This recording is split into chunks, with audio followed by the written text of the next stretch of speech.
يا راغبا في كل علم نافع. ينمو العلم ويتقدم بتقنياته ومجالاته، ومعه نطور أدواتنا في تقديم العلم الشرعي.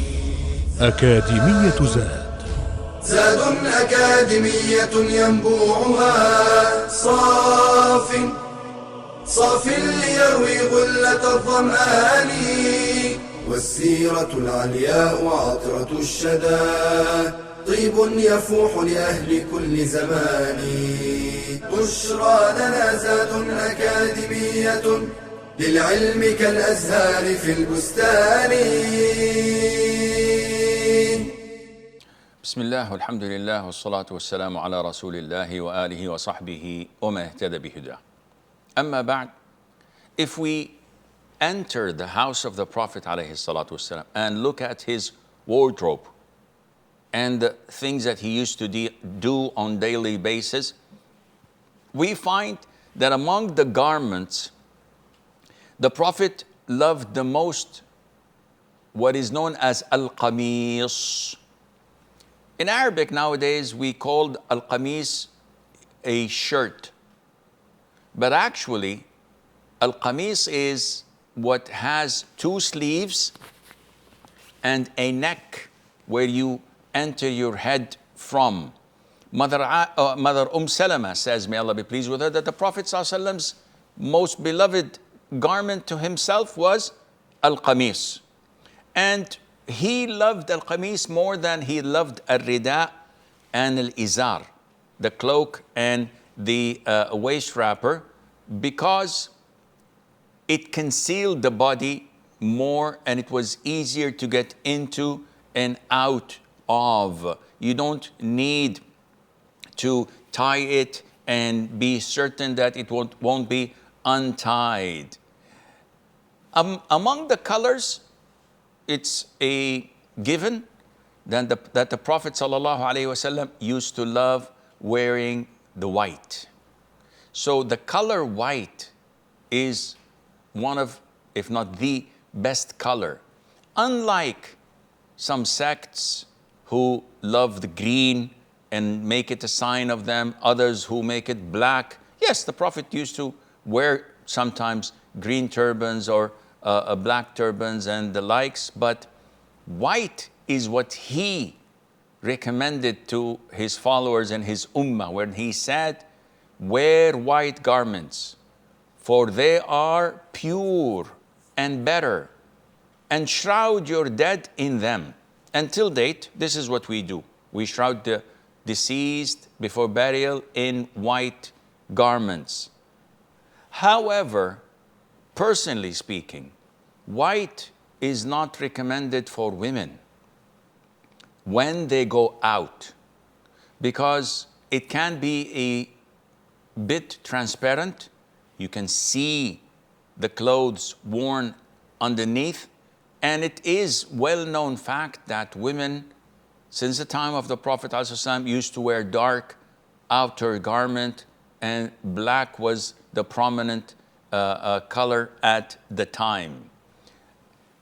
Among the things that the Prophet ﷺ loved from this life were perfumes.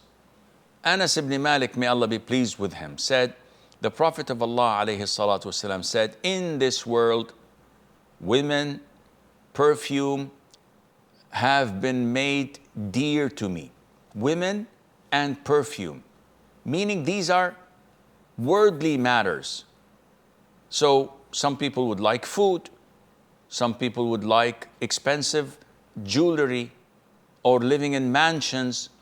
To the Prophet ﷺ, the worldly matters that meant most to him were women, and that's why he got married and he was compassionate with his wives, which shows what kind of a human being he was. May peace and blessing be upon him, the perfect human being. And he loved perfume. Perfumes were beloved to him. And he says, and my delight and comfort are in prayers. So the prayer are something that is out of this world, but it connects you with Allah Azza wa Jal. And it was a known fact that the Prophet ﷺ had a bottle where he would place his perfumes in. And it was one of his characteristics, sallallahu alayhi wa sallam, that he had a pleasant smell, a pleasant fragrance that was natural. So even when people shook hands with him, they would say, we found nothing softer than his hand and no smell better than his fragrance, sallallahu alayhi wa sallam. And he always used to go out of his way to have his scent, his fragrance smelling perfect. Why? He justified this by saying, I meet the angels of Allah Azza wa Jal and I sit with other Muslims. So I have no other option than to be in the perfect form. And this is why we Muslims think highly of self-hygiene and having a beautiful fragrance and scent coming out of our bodies. And this is a given. It's a well-known fact that Muslims are all the time, or most of the time, known to have a good scent or a good smell to them. And we do pay money to buy perfumes so that when we go to the masjid, when we meet other Muslims, it is pleasant to find a good scent and fragrance coming out of our clothes and bodies. Our Prophet ﷺ was known for such pleasant smell, fragrance, odor, scent. So whenever he came or left, people would know. If you walk in the streets of Medina and, yeah, the Prophet walked from here, ﷺ, you can find the smell of musk and you can identify this. Among the things that the Prophet loved, ﷺ, was good omens and to be positive and optimistic. Abu Hurairah said that the Prophet ﷺ liked good omens and optimism, and he disliked bad omens and pessimism.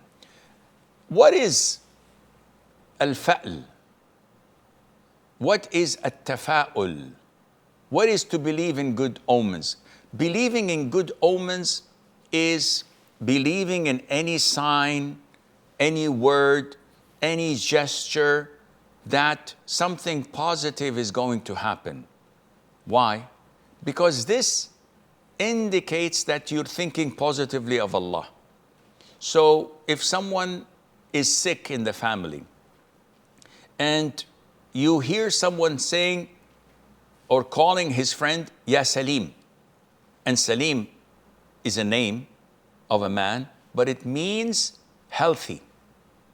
So when you hear the name, you feel optimistic and inshallah, my sick relative will get well. If you lost an item and you hear someone calling Ya Wajid, or you read a statement on the wall that has the word Wajid or Wajada to mean find, so you feel optimistic that inshallah I will see it and I'll get my things back. Anas narrates that the Prophet ﷺ, whenever he went on a campaign or on a travel and he heard someone calling the other Ya Rashid, which is a name of a person, well-known name of Arabs, but it means the guided one. Or Ya Najih, the successful one. The Prophet ﷺ would feel happy because of hearing such names. So this is what believing in good omens entail, to think positively of Allah Azza wa Jal. And the opposite of that, of course, is to be pessimistic and to believe in superstitions, which is not permissible in Islam. using the right side compared to the left is a trend in Islam. But we often use this with good things, not with bad things. So the Prophet ﷺ used to love to start with the right hand side in almost everything. In his drinking, in his eating, in wearing new clothes, when he gives things away, and when he receives and takes things. So when he enters the masjid, he enters with his right foot. When he puts on his sandals, he puts with his right foot. When he starts ablution, he begins with his right limbs. And when he sleeps on his right side. So this was the trend that he loved to start and begin, whether it's combing his hair or wearing his clothes or purifying himself in wudu, he would love to start with the right hand side in everything to the best of his ability. Now, this doesn't mean if you don't, then you're sinful. No, you can skip that sometimes, you can ignore that sometimes, but the trend is that you try your level best to begin with the right hand side to the best of your ability. Now, having said that, remember, bad things, we do it with our left hand side. So when we clean impurities after urinating or defecating, we use our left hand. When we enter the toilet, we use our left foot, and the likes. Also, this is something that a lot of the people seem to neglect. And we see Muslims eating with their left hand, imitating the Westerners.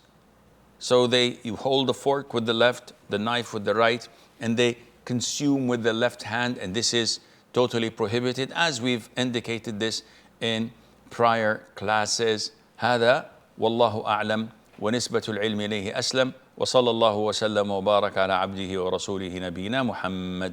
يا راغبا في كل علم نافع ينمو العلم ويتقدم بتقنياته ومجالاته، ومعه نطور أدواتنا في تقديم العلم الشرعي.